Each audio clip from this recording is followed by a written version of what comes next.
अब चलते हैं हम इसके इलाज की तरफ। तो इसमें दो तरह से है कि एक तो छोटी पथरियाँ या ऐसी पथरियाँ जो कि आपके अंदर बिल्कुल भी कोई सी भी अलामात ज़ाहिर नहीं होने दे रही, और दूसरी होती हैं बड़ी पथरियाँ या ऐसी पथरियाँ जो बड़ी नहीं भी हैं, छोटी हैं, लेकिन उनकी वजह से आपके अंदर अलामात आ रही हैं।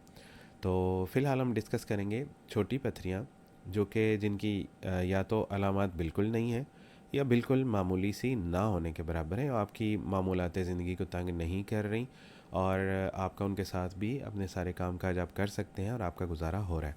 तो उसमें सबसे पहले है पानी। पानी आपने कम से कम 2 से 3 लीटर रोज़ाना का पीना है। हमारा जो एनवायरनमेंट है ना बड़ा गर्म है।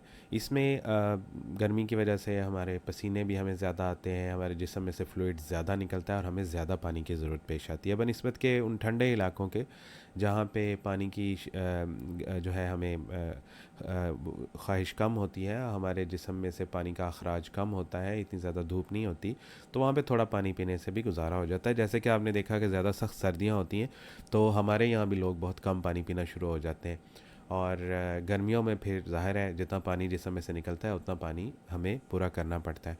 तो हमें 2 से 3 लीटर गर्मियों में और 1.5 से 2 लीटर सर्दियों में लाजमी तौर पे पीना चाहिए। हमारा एनवायरनमेंट ऐसा है, हमें पीना पड़ता है। अगर हम नहीं पिएंगे तो हमें ये जो पथरियाँ बनने के चांसेस जो है ना हमारे अंदर ज़्यादा हो जाते हैं। और अमूमी सर्दियों में जिन लोगों को पथरियाँ होती हैं उनकी जब हम हिस्ट्री लेते हैं, उनसे पूछते हैं कि भाई आप पानी कितना पीते हैं, तो बताते हैं कि बस जी हम खाने के साथ ही कभी आधा गिलास पी लेते हैं। यानी पानी कम इस्तेमाल करने की वजह से ये मसाइल हो जाते हैं। और अगर कोई ऐसी छोटी पथरी है जो कि या तो अलामात बिल्कुल नहीं कर रही या बहुत ही थोड़ी अलामात कर रही है, तो उसके लिए आपने पानी ज़्यादा पीना है। 2 से 3 लीटर गर्मियों में और 1.5 से 2 लीटर सर्दियों में। 2 से 3 लीटर 8 से 12 गिलास बनते हैं। और दूसरा इसका जो पैरामीटर होता है ना वो ये होता है कि आपने कैसे, आपको पता चलेगा कि आप के जिस्म में जो पानी की रिक्वायरमेंट है क्या वो पूरी हो रही है या नहीं हो रही। उसमें आपने अपने पेशाब का रंग देखना होता है। अगर तो आपका पेशाब पीले रंग का आ रहा है तो इसका मतलब ये है कि आपका जिस्म पानी मांग रहा है लेकिन आप उसको पानी दे नहीं रहे। अगर आपका पानी पूरा होगा जिस्म का तो आपका पेशाब पानी के रंग का आएगा, तकरीबन साफ़ आएगा, उसमें पिलाहट बिल्कुल भी नहीं होगी। अगर आपका पेशाब क्लियर आ रहा है, पानी जैसा आ रहा है, तो आप एडिक्वेट वाटर ले रहे हैं, आप बिल्कुल सही पानी का इस्तेमाल कर रहे हैं। लेकिन अगर आपका पेशाब थोड़ा सा भी पीला हो रहा है तो आपको ज़रूरत है कि आप अपना पानी बढ़ाएं। उसके अलावा हम आम तौर पे जो ब्रूफिन, पैनाडोल, नेप्रोक्सन सोडियम, ये मेडिसिन मिल जाती हैं आराम से बाज़ार से। तो अगर कोई छोटी पथरी है या जो बिल्कुल ना होने के बराबर अलामात पैदा कर रही है तो उसके लिए हम यही देते हैं कि आप वो इस्तेमाल करें ताकि आपको पेन ना हो। इसके अलावा छोटी पथरियाँ या जो कि बहुत कम अलामात पैदा करती हैं, इस तरह के मरीज़ जब हमारे पास आते हैं तो हम उनको कुछ मेडिसिन्स देते हैं जिन्हें हम अल्फ़ा ब्लॉकर का नाम देते हैं। ये बेसिकली मेडिसिन्स जो होती हैं ये आपके जो पेशाब की नाली होती है, जो जिसे यूरेटर कहते हैं, उसके अंदर जो पट्टे होते हैं उनको रिलैक्स करती है, और उनके रिलैक्स होने की वजह से आपको दर्द कम होती है और आपकी जो पथरियाँ हैं वो बड़े आराम के साथ उस नाली में से गुज़र के मसाने की तरफ चल पड़ती हैं। अब आ जाते हैं हम बड़े स्टोन्स की तरफ। ये वो पथरियाँ हैं जो साइज़ में बड़ी हैं, और या ये ऐसी पथरियाँ हैं कि जो आपके अंदर अलामात पैदा कर रही हैं, ख़ातर ख़ा अलामात, जिनसे आपकी मामूलात ज़िंदगी डिस्टर्ब हो रही हैं, आप अपने काम रोज़मर्रा के सही तरीके से सरअंजाम नहीं दे पा रहे। तो ऐसी पथरियाँ जिनका इलाज हम हल्की फुल्की मेडिसिन से, जो मैंने पहले बताई, नहीं हो पाती और पानी ज़्यादा इस्तेमाल करने से क्लियर नहीं हो पाती, और या वो इतना उनका साइज़ बड़ा है कि वो ख़ुद से गुज़र ही नहीं सकती पेशाब की नाली के अंदर से। जो पेशाब की नाली होती है उसका जो बोर होता है वो 7 मिलीमीटर होता है। अगर 7 मिलीमीटर से बड़ी पथरियाँ हों जो हम अल्ट्रासाउंड पे देखते हैं तो हमें नज़र आती हैं, हम उनका साइज़ देखते हैं, मरीज़ को बताते हैं कि आपकी पथरी का साइज़ ये है। अगर आपकी पथरी का साइज़ 7 मिलीमीटर से बड़ा है, या वो उसकी वजह से आपको ब्लीडिंग हो रही है, या उसकी वजह से आपके गुर्दे ख़राब हो रहे हैं, या उसकी वजह से आपको पेशाब का बार बार इन्फेक्शन हो रहा है, तो उसके लिए फिर हम कहते हैं कि आपने खाली मेडिसिन्स के ऊपर नहीं बैठे रहना, ज़्यादा पानी पीने के ऊपर नहीं बैठे रहना, बल्कि आपने इसका प्रॉपर ट्रीटमेंट करवाना है। वो क्या है? वो है extra corporeal shock wave lithotripsy. इसमें क्या होता है, इसमें हम आवाज़ की जो वेव्स हैं, साउंड वेव्स जो होती हैं, उनको हम इस्तेमाल करते हैं। उनकी इतनी ज़बरदस्त किस्म की तेज़ वाइब्रेशंस होती हैं, जिनको हम शॉक वेव्स कहते हैं, जो कि इस्तेमाल होती हैं पत्थरी के तोड़ने में। अब हम उसका फोकस करते हैं इस मशीन के ज़रिए, जो ESWL extra corporeal shock wave lithotripsy machine होती है, उसको हम फोकस करते हैं पथरी के ऊपर, और वो उसको शॉक वेव्स देती है, यानी कि बहुत ज़बरदस्त किस्म की वाइब्रेशंस देती है। और उसकी हीट और वाइब्रेशंस के साथ वो जो पथरी होती है उसके छोटे टुकड़े हो जाते हैं। अब जैसे आपके गुर्दे में 12 मिलीमीटर की पथरी है, उसको हमने ESWL दिया और उससे उसके टूट के वो 2 या 3 हिस्सों में तकसीम हो गई, तो वो ज़ाहिर है 7 मिलीमीटर से वो छोटे हो जाएंगे टुकड़े, तो वो बड़ी आराम से आपकी पेशाब की नाली में से गुजर जाएंगे।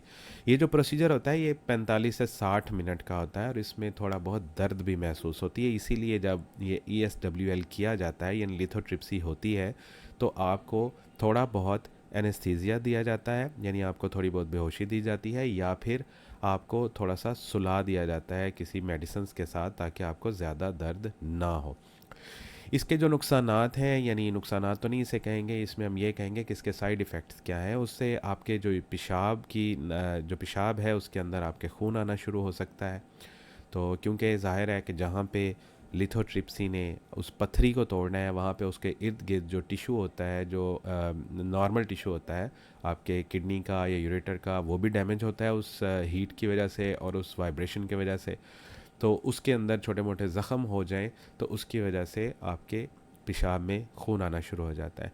और या उसके अलावा उसकी हीट के साथ आपके जो, क्योंकि हम पेट के ऊपर या बैक की साइड से लगाते हैं ये लिथोट्रिप्सी जो होती है, तो वो उस जगह पे ब्रूजिंग हो जाती है। ब्रूजिंग का मतलब ये है कि वहाँ पे खून जो है, उसकी जो नसें होती हैं, छोटी छोटी सी बारीक नालियाँ जो जल्द के अंदर होती हैं, वो थोड़ी बहुत डैमेज होती हैं, और उनमें से हल्का हल्का सा ब्लड निकल के जल्द के अंदर जमा हो जाता है, जिसे नील पड़ना कहते हैं ना, वो हो जाता है आपको।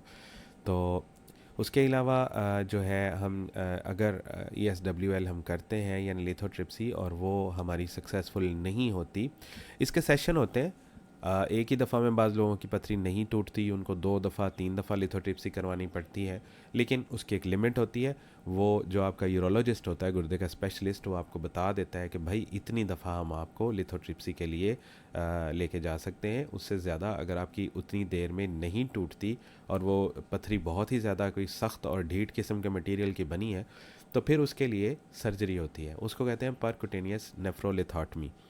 अब इसमें क्या होता है, इसमें एक छोटा सा टेलीस्कोप होता है जिसके साथ लाइट भी होती है, उसको इस्तेमाल करते हुए हम जो पथरी होती है उसको निकाल देते हैं, और उसके लिए भी आपको ज़ाहिर है बेहोश करते हैं, और आपको 1 या 2 दिन हस्पताल के अंदर स्टे करना पड़ता है। जो बड़े स्टोन, जिनके बड़ी पत्थरियाँ जो अलामात पैदा करती हैं, उनको बाज़ात एक स्कोप के साथ भी निकाला जा सकता है, इसको यूरेट्रोस्कोप कहते हैं। इसके साथ भी कैमरा और लाइट होती है। इसको मसाने के ज़रिए, आपकी पेशाब की नाली के ज़रिए नीचे से मसाने में डालते हैं, और मसाने से जिस साइड पे आपके पथरी है उस साइड की पेशाब वाली नाली में लेके जाते हैं, और जहाँ पे वो पथरी पड़ी हुई हो वहाँ से उसको या तो पूरे का पूरे नीचे खींच लेते हैं, और या फिर उसको तोड़ देते हैं। तो जब ये पथरी मिल जाती है और उसके टुकड़े हो जाते हैं, या उसको पूरी तरह से निकाल देते हैं, तो ये स्कोप भी बाहर निकाल देते हैं। और या उसकी जगह पे जहाँ पे वो पथरी मौजूद हो, वहाँ अगर कोई छोटी मोटी स्वेलिंग हो, तो उस स्वेलिंग को ख़त्म करने के लिए एक स्टेंट भी डाल देते हैं।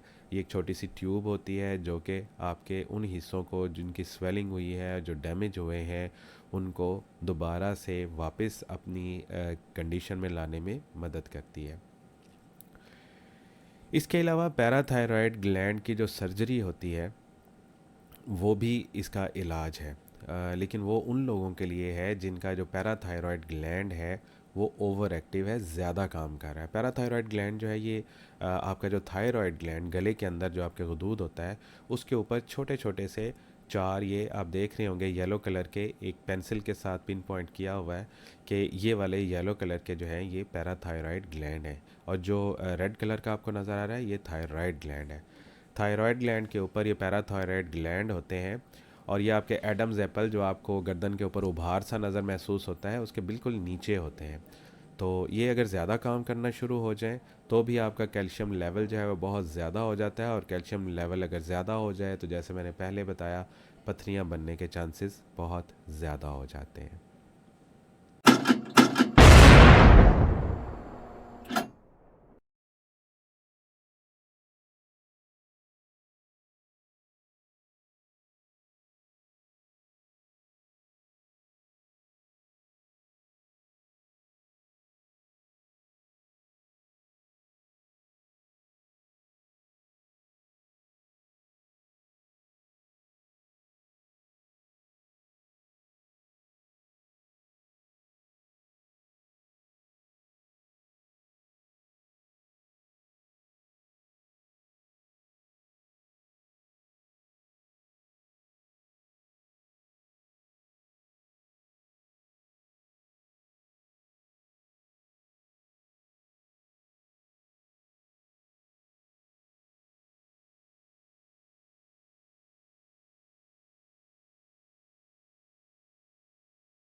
आप सबका बहुत शुक्रिया, अपना बहुत सारा ख्याल रखिएगा। मिलते हैं इंशाल्लाह नेक्स्ट टॉपिक के साथ जल्द ही। अल्लाह हाफिज़।